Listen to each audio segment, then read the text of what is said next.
In my line of work, you got to keep repeating things over and over and over again for the truth to sink in, to kind of catapult the propaganda. Iran's nuclear program.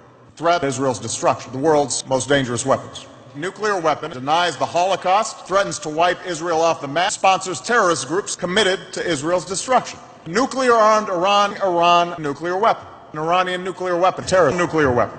Brutalized its own people, carried out terrorist attacks, Iran nuclear weapon.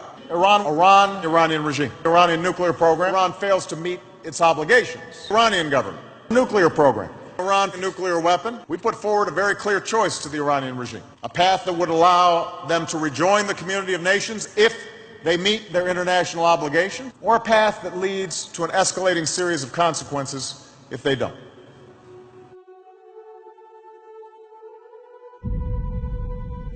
There is only one nation on Earth that has actually used a nuclear weapon of mass destruction on the civilians of another country. And that's the United States. So if you want to be worried about somebody's possession of nuclear material suitable for use in nuclear weapons, let's start with the country that's actually done it.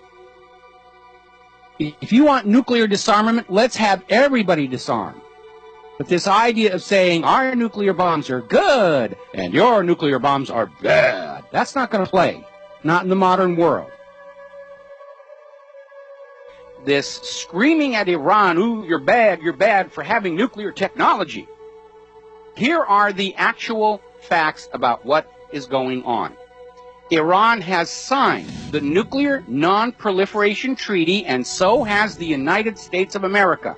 Under the terms of that treaty, Iran is allowed to have nuclear power, medical isotopes, and other peaceful industrial uses of nuclear technology. Under Article 4 of the Nuclear Non-Proliferation Treaty, the United States is obligated to assist Iran in the construction of peaceful nuclear facilities, which is a really good way to make sure nothing underhanded and clandestine is going on.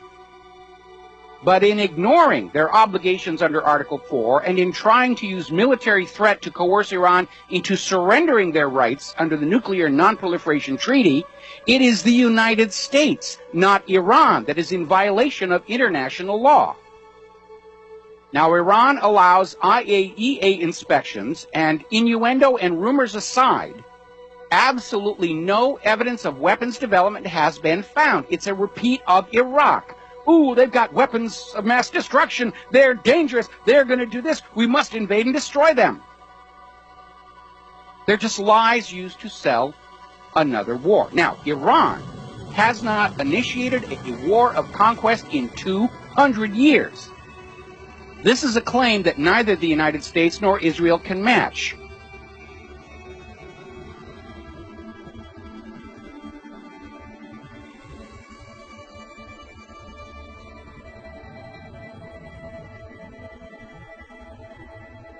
Of the three of them, Iran is the one that is the least threat to world peace. Now, Israel, on the other hand, has never signed the Nuclear Non-Proliferation Treaty and does not allow IAEA inspections. Yet they do have nuclear weapons, as first revealed by Mordecai Vanunu in 1985, and most recently by Germany, which admitted they have known all along Israel was arming the German-supplied Dolphin submarines with nuclear-tipped cruise missiles. Now, Israel likes to pretend they do not have nuclear weapons. Mr. President, do you know of any country in the Middle East that has nuclear weapons? With respect to nuclear weapons, I don't want to speculate. What I know is this, that if we see a nuclear arms race in a region as volatile as the Middle East, everybody will be in danger. And one of my goals is to prevent nuclear proliferation generally. I think that it's important for the United States, in concert with Russia, to lead the way on this. Okay? All right. Sam Stein, Huffington Post. Where's Sam? And the U.S. government goes along with this gross deception because it is illegal under the Symington Amendment to the Foreign Appropriations Act and under the Glenn Act for the U.S. government to send your money to any nation in possession of nuclear weapons technology that will not sign the Nuclear Non-Proliferation Treaty and refuses IAEA inspections, which is Israel. But there's no question, Israel is a nuclear power, and worse, As documents uncovered from the former government of South Africa officially confirm, Israel has been engaged in clandestine sales of nuclear weapons, which is the very activity the Nuclear Non-Proliferation Treaty is designed to prevent. It's not about a nuclear threat of war. It's not about conflict. It's not about wiping somebody off the map. It's about dollar signs. Israel's the 6th largest nuclear power on Earth. They have bombs. They have delivery systems. They have submarines loaded with nuclear-tipped cruise missiles. Nobody's going to attack them. Iran is not a threat. They're not in the habit of invading other people. We need to go back and remember the lie of the century. This whole thing about Saddam's weapons of mass destruction. He's got nukes. He's got germs. He's got chemicals. This constant pounding, selling us that war. Look at how many media outlets, how many governments, how many so-called academics, how many officials, people with gold things hanging on the walls and medals around their neck to trick you into thinking that they're truthful and honest and not to be listened to.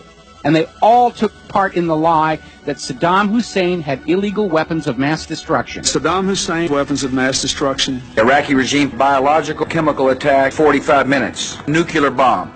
Weapons of mass destruction. Weapons of mass destruction. Saddam, nuclear weapons. And it's all the same people lying to you to get what they want, which is your money and your children's lives and your obedience.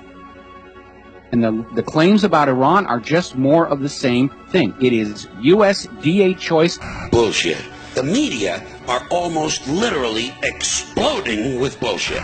And the government of the United States of America and the government of Israel are absolutely convinced that you are stupid enough to fall for the same lie twice in a row. They actually think that about you. Weapons of mass destruction worked with Iraq. It'll work again. We don't have to bother ourselves. Those voters, they're stupid. They'll fall for it twice in a row. Those weapons of mass destruction got to be somewhere. Nope, no weapons over there. Maybe under here. The U.S. government, the government of Israel, the corporate media, all in tandem, in unison, in coordinated effort, lied you into a war of conquest. Which means now there's no reason not to assume they're not doing it again. And from where I sit, when a government lies to people to lead them into a war of conquest, that is the greatest crime a government can commit against its own people. Because every other crime is wrapped up inside there. There's the lies, there's the theft and looting of the foreign invaded nation. There is the murder of soldiers on both sides of the line. Victor and vanquished suffer in wars. And when that war is unnecessary, when it is merely motivated by greed and the lust for power, that is a crime not just against the invaded nation. It is a crime against the people of the invading nation.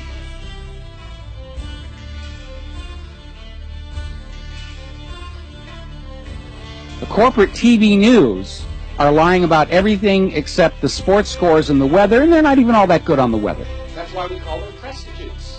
Iraqi nuclear weapons. Nuclear weapons. Weapons of mass destruction. Mushroom cloud. The mushroom cloud. Iraq mobile biological weapons labs. Saddam Hussein, 500 tons of sarin, mustard, and VX nerve agent. Saddam Hussein chemical agents. Saddam Hussein 38,000 liters botulinum toxin, aluminum tubes, nuclear weapons. Nuclear weapons and Saddam Hussein uranium from Africa. Iran, nuclear weapon. Iranian regime, Iranian government, nuclear weapons. Iran's leaders, Iran, nuclear weapon. Iran, Iranian program, Iran, nuclear weapon.